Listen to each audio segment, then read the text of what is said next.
It's a brand new week of news anyways, so let's get into it, shall we? First up, for all the people that complain about the Call of Duty franchise, it seems that there's even more that are still super into it.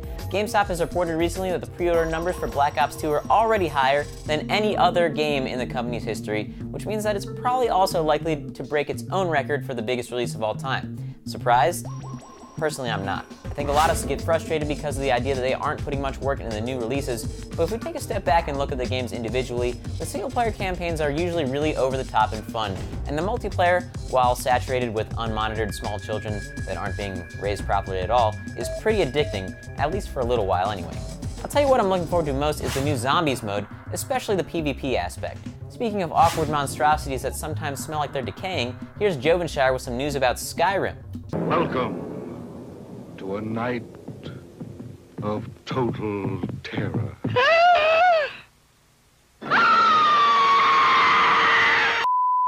So what's cooler than being cool? No, Outcast. Riding dragons. Nothing is cooler than riding dragons. And it looks like you just might be able to do this in the newest Skyrim DLC. Now with the new patch update, some users have found some interesting info in the source code that talks about some possible DLC called Dragonborn.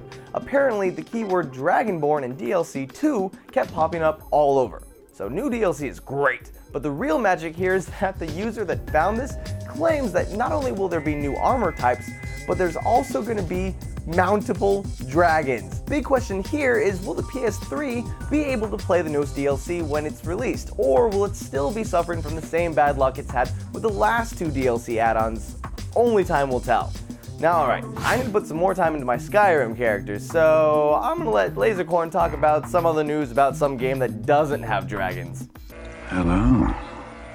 Psh, who needs dragons when you've got giant transforming clown mechs? What's up, gamers? If you're looking forward to that PlayStation All-Stars Battle Royale beta, and you happen to be a PlayStation Plus member, then I've got some good news for you. Yesterday, the PlayStation All-Stars beta went live for PlayStation Plus members. It can be downloaded from PSN from now until October 30th. So if you're wondering how PlayStation All-Stars will stand up to its Nintendo counterpart, Super Smash Bros., now is the time to find out. The beta features 7 playable characters: Kratos, Colonel Raddick, Sly Cooper, Parappa the Rappa, Fat Princess, and my personal favorite, Sweet Tooth. The full game will be released on November 20th, and I'm definitely going to hit this beta up to see if it's worth buying. But really, I don't see how this game could go bad. Who hasn't wanted to see Kratos fight a Big Daddy?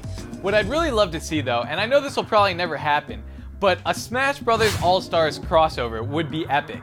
Solid Snake versus Colonel Raddick, Jack against Star Fox, Nathan Drake against Wario. Okay, that last matchup didn't really make sense, but I weirdly want to see it.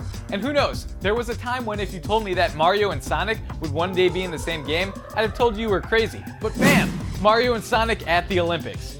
And also in Smash Brothers. Alright guys, that's all for Sagnut this week, but be sure to stay tuned to Smosh Games for more awesome video game content.